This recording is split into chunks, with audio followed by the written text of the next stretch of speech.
রাধে রাধে বন্ধুরা, কেমন আছো সবাই? তোমরা আশা করছি সবাই সুস্থ আছো, ভালো আছো। আমিও ভালো আছি। তো আজকের ভিডিওটা এখান থেকে শুরু করছি, আশা করছি ভালো লাগবে। প্রথম থেকে শেষ পর্যন্ত দেখার অনুরোধ রইল। আজকে সানডে, তাই বলে একটু দেরি করে ঘুমের থেকে উঠলাম। তার জন্য সব কাজে দেরি হয়ে গেছে। এখন 11টা, সাড়ে 11টা বাজে। এখন দেব পূজা। অন্যদিন আমার সকালে পুজো হয়ে যায়, ওই লেটে উঠেছি, তার জন্য সব কিছুই লেট হচ্ছে। আজকে রবিবার বলে একটু দেরি করে উঠা হয়েছে, তাই সমস্ত কাজই দেরি হয়ে গেছে।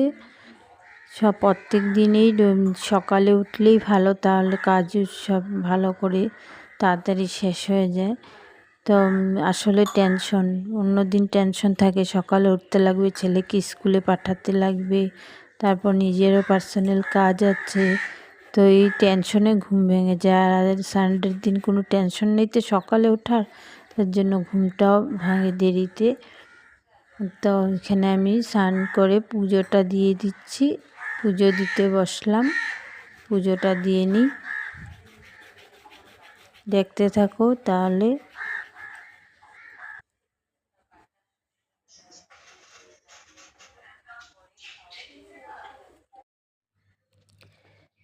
ঠাকুরের সেবার জল দিয়ে দিচ্ছি, সেবার জল দিয়ে তারপর সব ঠাকুরকে মুছে ফুল দেব।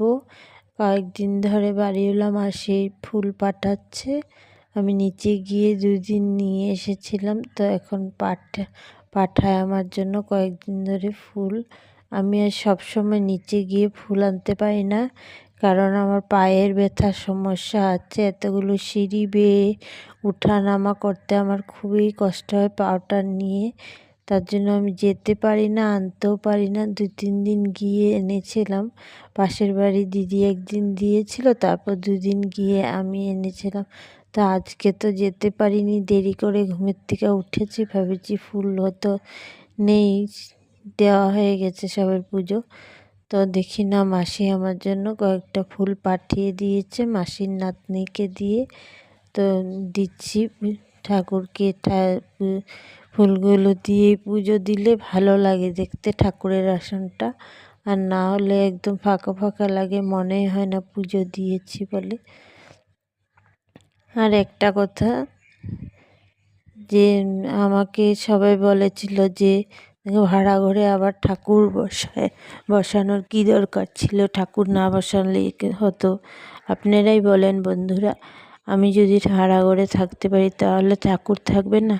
আর ঠাকুর আছে বলে আমি কতটা দিন একা একা থেকেছি, একটা শক্তি পেয়েছি যে ঠাকুর আছে, আমি একা নই এই ঘরে, আমার ঠাকুর আছে। আমার গপুকে রেখে এসেছিলাম, আসার সময় অসুবিধার কারণে আমি আনতে পারিনি। তো গপু নেই এখন এখানে, কিন্তু গপু থাকলে আমার মনে হয় যে গপু এখানে ঠাকুর আছে, সমস্ত ঠাকুর, মনে হয় না যে আমি একা আছি। আমি শক্তি পাই যখন নিজেকে নিজে একা ভাবি, তখন আমার ঠাকুর আমাকে শক্তি দেয় যে তুই একা না, আমি আছি তোর সাথে। তারপর পুজো দিয়ে এসে রান্না বসিয়ে দিলাম। এখানে ভেন্ডির তরকারি করছি, মশলা ভেন্ডি। তো এখানে পেঁয়াজগুলো একটু পরে দিয়েছি যাতে গোটা গোটা থাকে, প্রথমেই দিলে পেঁয়াজগুলো গলে যেত।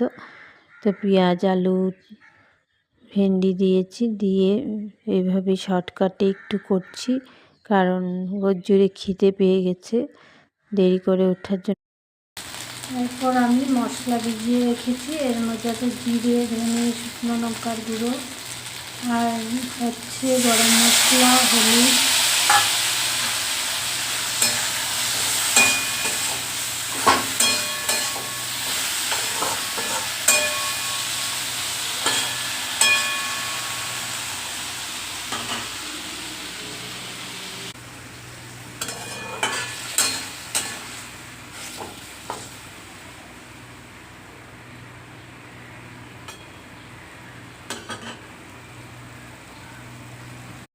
এটা লাস্ট লুক দেখে নিন কেমন হয়েছে, আর ভাত হয়ে গেছে।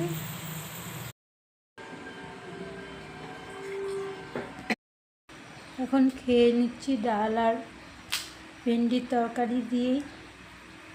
সোয়াবিনটা এখন বানাইনি, পরে বিকালে বানিয়ে নেব।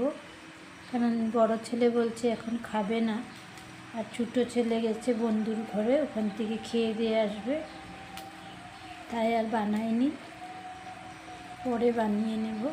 তো খেয়ে নিই, খেয়ে আবার কথা হবে। সকালবেলা দেরিতে ওঠার কারণে আর ব্রেকফাস্ট করিনি, একবারে ডাইরেক্ট রান্নাটা বসিয়ে দিয়েছিলাম, রান্না করে খেয়ে নিয়েছি। আর সকালে চা আর বিস্কুট খেয়েছিলাম। খাওয়া দাওয়ার পর একটু রেস্ট করে অল্প ঘুরতে গিয়েছিলাম।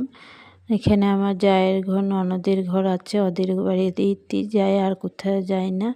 তো ছেলে আসার সময় সিঙ্গারা নিয়ে এসেছিল, তো সিঙ্গারা খাচ্ছি। খেয়ে দিয়ে রাত্রে রান্নাটা বসিয়ে দিলাম।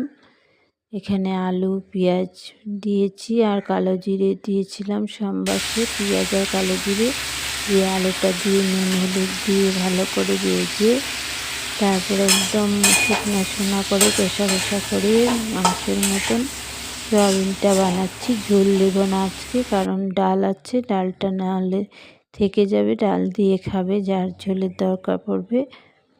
তো এখানে মশলাটা দিয়ে দিচ্ছি, সয়াবিনটাও আলুর সাথে ভেজে নিয়েছি, ভেজে নিয়ে তারপর আমি এখানে মশলাটা দিয়ে দিচ্ছি। মশলার সাথে কষিয়ে সামান্য অল্প জল দিয়ে আলুটাকে ভালো করে সিদ্ধ করে নিয়ে নামিয়ে নেব। এখানে 3 জনের জন্য ভাত বেড়ে নিয়েছি, তরকারিটা হয়ে যাওয়ার পর তো এখানে খেয়ে নেব।